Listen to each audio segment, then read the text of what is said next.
permettre ñu classer ay données donc ay valeurs lay appliqué wu donc ci ay valeurs ça permet de classer par ordre soit par ordre décroissant par ordre croissant, n'est-ce pas? Maintenant ici un exemple on peut l'utiliser pour classer pour aligner ay classes seen ordre xool ki jël P ki jël 2 ki jël 3 donc ci classe yu ne wala ci en général ci dans les écoles ci écoles yi, n'est-ce pas? Voilà, maintenant soo xoolee maintenant fii explication fonction bi la fonction rang donc day rang toujours ouvrir les parenthèses fermer les parenthèses donc à l'intérieur il y a la valeur que l'on va connaître son rang valeur bi nga bëgg xam rang muy salaire bi nga bëgg xam rang ban position la am wala moyenne élève bi kon fii ngay nekk fii la moyenne bi ne wala valeur boobu noonu référence c'est fii valeur boobu ñeneen yi mu àndal yépp day ñëw fii parce que il faut mu xool valeur boobu ci groupe valeur yi mu nekk ban position la ñu kon référence bi mooy référence des valeurs bi donc valeur bi da am nga classe da ngay am moyenne classe bi yépp ba mu jeex kii am 15 kii am 10 kii am 8 kii am 9 loolu lépp mooy référence nga jël ci benn point benn rek mooy valeur donc maintenant ordre bi nag mooy ordre d'affichage bi donc booy afficher ordre de données yi soit nga afficher ko par ordre croissant soit nga afficher ko par ordre décroissant maintenant ordre bi moom ñaari valeur rek la mën a jël toujours muy 0 wala 1 donc ordre bi moom soit 0 la wala 1 ñaari valeurs yi rek mu ñoo ci mën a nekk, n'est-ce pas? Voilà, maintenant suñ ñëwee ci application Excel ici donc le rang donc classe bi composé nañ ba pare moyenne yi génnee nga ko ci résultat yi nga def ko ak moyenne fonction ci réel bi passé maintenant le rang da ngay def égal toujours rang nga def la fonction donc soo commencé rek Excel détecte soo neexee nga arrêté saisie bi double cliquer fii soo neexee continuer double clic voilà donc le rang de quoi de la moyenne donc toujours dañuy jël benn exemple mooy ku njëkk ki ligne bi ci kaw calculer appliquer ko ci ñëpp benn formule la ñuy jël appliquer ko ci ñëpp donc le rang de fay kon il faut ñu jël moyenne fay ci lañ koy xamee duñ ko xamee ci nombre duñ ko xamee ci résultat am ci moyenne bi lañ koy xamee maintenant ñu def sélection référence yi donc de là à là mooy référence yi sélectionner note yëpp donc note fay mi ngi bokk ci note yi commencé C4 ba C14 donc note fay kon mi ngi ci ndax note fay mooy C4 maintenant ici ñu def point virgule maintenant ñu def point virgule def ordre d'affichage 0 wala 1 maintenant ñu def 0 mooy ordre normal décroissant 1 mooy croissant gis nga donc ñu def 0 fermer la parenthèse maintenant fonction bi am na lu des tuuti mais au moins ñu def entrée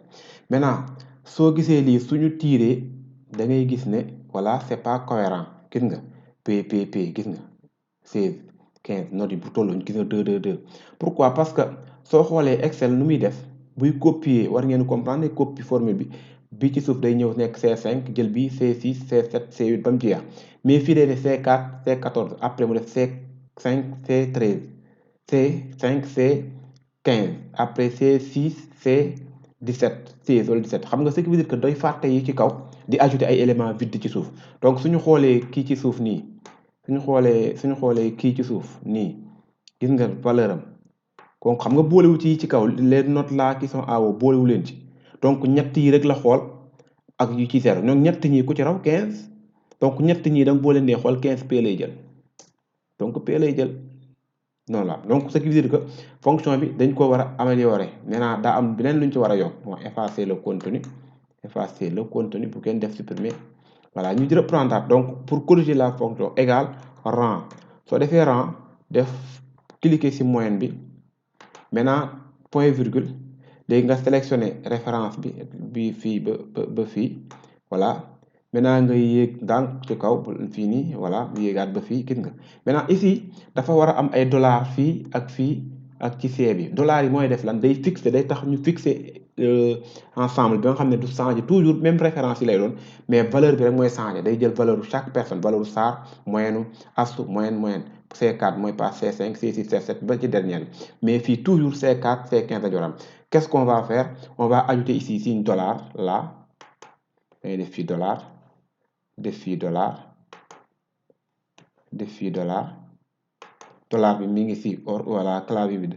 si wetu entrée bi foofu la dollar bi di nekk dollar mais dollar ak euro bi mais dollar la ñuy def n'est-ce pas maintenant ñu def point virgule ordre d'affichage 0 fermer la parenthèse donc lii mooy fonction bi maintenant ici day fixé gis nga maintenant ici day fixé voilà ku amul ku ne sa note moyenne normal la lay jox soo xoolee fii gis nga de C6 mooy ligne bi xam nga C6 mooy note kii waaye de C4 la koy commencé ci kaw ba C15 ba ci suuf kon xam nga normal la maintenant de manière un peu aussi kii bon bu ma effacé waatee fii effacer le contenu dollar bi mën naa koo dugal de telle sorte que du ma bës dollar donc damay def combinaison touche dollar bi ñëw donc FN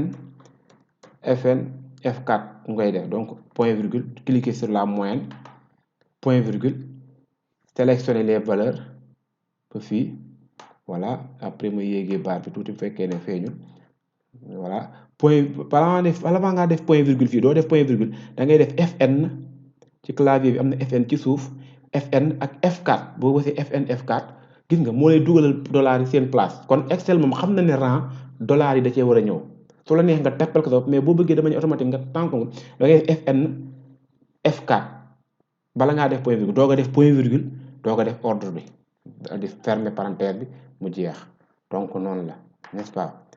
voilà donc voilà vous avez maintenant la fonction rang ici ok voilà donc mën ngeen noter tuto yi nag bon bu li gënoon boo ko xoolee ni ba mën ko yor sa ordinateur da ngay tàppe waat lii recopier waat ko boo amee problème ngay def di xool di pause di def di xool di pause rapidement boo ko defee 2 fois rek da nga koy comprendre voilà donc ici suñ jëlee le rang ici aussi en même temps on va répéter encore rang